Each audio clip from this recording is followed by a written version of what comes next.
Hai teman-teman, teman-teman dah dengar ke pasal pilot MAS yang kena tangkap bawa dadah dekat Jakarta baru-baru ni? Dan bila test urin sangkut pula. Apa-apa pun Kak Rilana harap teman-teman kekal bertenang.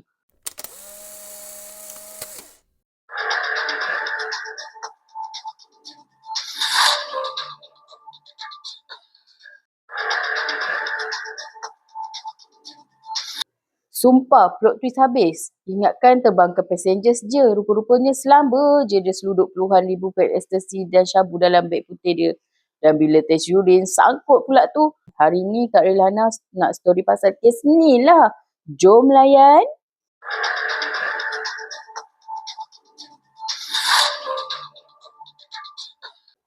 Nama suspek ialah Muhammad Saufi bin Othman. Nama gelaran MS. Berumur 39 tahun. Merupakan seorang juruterbang second officer, pegawai kanan kedua dengan pengalaman berkhidmat selama 6 tahun bersama Malaysia Airlines.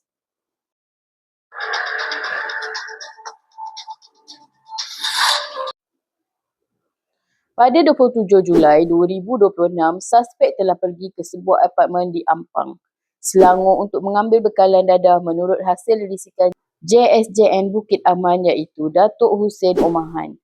Modus operandinya ialah arahan transaksi ini hanya diterima melalui panggilan telefon rahsia daripada dalang utama sindiket antarabangsa tanpa melibatkan pertemuan fizikal. Dadah seberat 26 kg itu siap dibungkus dalam 14 paket besar dan dimasukkan ke dalam beg kru berwarna putih miliknya. Pada pagi 28 Julai 2026, suspek tiba di KLIA dan terus mendaftar masuk iaitu early check-in.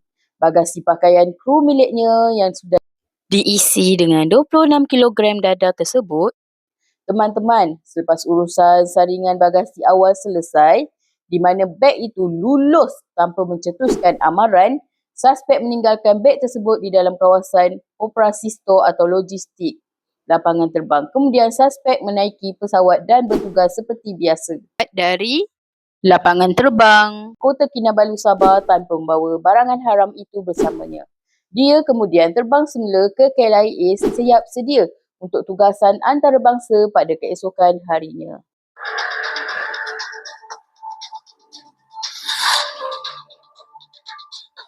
Tarikhnya tepat pada 29 Julai 2026. Suspek bertindak sebagai second officer memulakan tugas penerbangan MH727 dari Kuala Lumpur menuju ke Jakarta dengan membawa kira-kira 170 orang penumpang. Pesawat selamat mendarat di Terminal 3 Lapangan Terbang Antarabangsa Soekarno-Hatta, Jakarta pada waktu malam. Berdasarkan rakaman CCTV rasmi yang dikeluarkan oleh pihak berkuasa Indonesia, suspek diiringi ke kaunter pemeriksaan manual untuk membuka beg pakaiannya sendiri. Di hadapan para pegawai keselamatan, beg tersebut dibongkar dan menemukan 14 bungkusan plastik besar. Suspek membawa seberat kira-kira 26 kg dadah. Berikut adalah perincian jenis dan jumlah dadah yang ditemui di dalam beg putihnya oleh pihak Kastam Indonesia. Sebanyak 70,114 biji pil ekstasi MDMA dianggarkan seberat 25.19 kg yang disembunyikan di bawah timbunan pakaian. Syabu metamfetamin seberat 2.75 gram dalam satu bungkusan berasingan. Bersama sisa syabu 0.08 gram di dalam paip kaca yang dipercayai untuk kegunaan peribadi. Nilai pasaran keseluruhan dadah yang dirampas ini dianggarkan mencecah 45 juta ringgit Malaysia. Satu jumlah yang banyak ya teman-teman. Penggeledahan seterusnya pada poket seragamnya turut menemukan satu botol kecil berisi air kencing palsu, iaitu yang bersih yang diakuinya dibawa untuk memanipulasi keadaan sekiranya syarikat penerbangan melakukan ujian urin mengejut. Suspek terus digari di tempat kejadian dan diserahkan kepada Badan Reserve Kriminal Baris Krim Polri. Ujian saringan air kencing mandatori dijalankan serta-merta dan keputusannya mengejutkan apabila suspek disahkan positif 3 jenis dadah iaitu metafetamin, ekstasi dan kokain. Suspek tidak dapat mengelak lalu membuat pengakuan bahawa dia bersetuju menjadi keledai dadah premium kerana dijanjikan upah sebanyak RM50,000 bagi satu trip penghantaran. Dan suspek turut mendedahkan ini merupakan kali ketiga dia menyelundup dadah.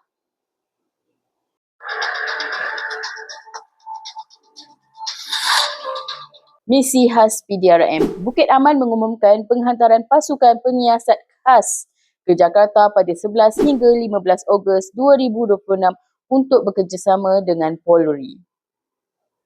Tiada ekstradisi. Kerajaan Malaysia menegaskan tidak akan menuntut ekstradisi untuk suspek. Suspek kini ditahan reman di Indonesia sehingga 18 Ogos 2026 dan berdepan pertuduhan di bawah Undang-Undang Narkotik Indonesia yang membawa hukuman mati mandatori atau penjara seumur hidup mengikut ketetapan kuantiti rampasan. Mesti teman-teman tertanya-tanya kan, kenapa Malaysia tak memohon ekstradisi untuk pilot dadah ni? 1. Jenayah penyelundupan dadah itu berlaku dan dikesan di dalam sempadan negara Indonesia. 2. Indonesia mempunyai hak mutlak untuk membicarakan dan menghukum sesiapa saja yang melanggar undang-undang di dalam negara mereka sendiri. Satu peribahasa yang Will Ana nak kongsikan buat teman-teman semua, sepandai-pandai tupai melompat akhirnya jatuh ke tanah juga. Untuk kes pilot dadah ni masih lagi dalam siasatan polis Indonesia dan Malaysia. Jika ada apa-apa perkembangan untuk kes ni boleh komen di bawah. Tapi Lil Ana nak tanya teman-teman, betul ke kes ni ada wujudnya tangan gaib? Tak apalah teman-teman.